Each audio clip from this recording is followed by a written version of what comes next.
Panama ও কলম্বিয়ার সীমান্তে অবস্থিত ডারিয়েন গ্যাপ এক ভয়াল বনভূমি, যেখানে প্রতিদিন হাজারো মানুষ জীবন আর মৃত্যুর মধ্যবর্তী পথ পাড়ি দিতে চায়।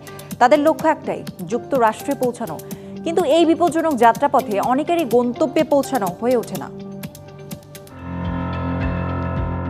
ডারিয়েন গ্যাপ দক্ষিণ ও উত্তর আমেরিকাকে যুক্ত করার একমাত্র স্থলপথ। তবুও এখানেই থেমে গেছে বিশ্বের দীর্ঘতম সড়ক প্যান আমেরিকান হাইওয়ে। প্রায় 106 কিলোমিটার জুড়ে বিস্তৃত এই দূরবেদ্ধ অরণ্যে এখনও গড়ে ওঠেনি কোনো রাস্তা।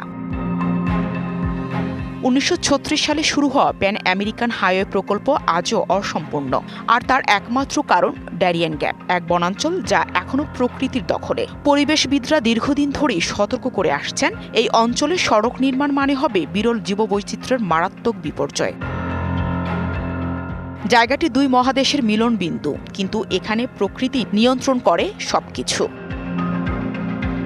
প্রতিদিন 5 থেকে 7 ঘন্টা বৃষ্টি হয় এখানে। বাতাসের আর্দ্রতা 90%, আর সর্বত্র বিষধর প্রাণীর বিস্তার। সাপের কামড় কিংবা নদীর স্রোত সবই এখানে মৃত্যুর ফাঁদ।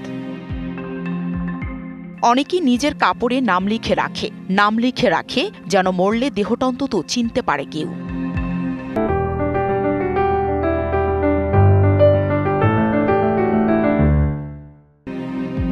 এই বনাঞ্চল সক্রিয় রয়েছে অসংখ্য সশস্ত্র মানব পাচারকারী চক্র, যারা অর্থের বিনিময়ে অভিবাসীদের কলম্বিয়া থেকে পানামা পর্যন্ত এই বিপজ্জনক পথ পাড়ি দিতে সহায়তা করে।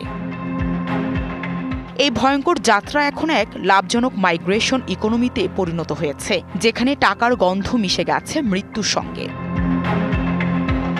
জাতিসংঘের তথ্য বলছে 2024 সালে প্রায় 5,20,000 মানুষ পাড়ি দিয়েছে এই পথ। এর মধ্যে 1 লাখের বেশি ছিল শিশু। যুক্তরাষ্ট্রের কঠোর অভিবাসন নীতি আর কলম্বিয়ায় পানামার সীমান্ত জটিলতা এই পথকে পরিণত করেছে বিশ্বের সবচেয়ে প্রাণঘাতী অভিবাসন রুটে। প্রতিদিন হাজারো মানুষের পদচারণায় বন কেটে তৈরি হচ্ছে নতুন কাদা পথ। নদীগুলো দূষিত হচ্ছে, প্রাণীরা পালিয়ে যাচ্ছে। ডারিয়েন এখন শুধু অভিবাসনের নয়, পরিবেশ ধ্বংসের ক্ষেত্র পরিণত হয়েছে। ডারিয়েন গ্যাপ শুধু দু মহাদেশের নয়, এটি মানবতার ক্ষতচিহ্ন। Nahida Rinthi, DBC news desk.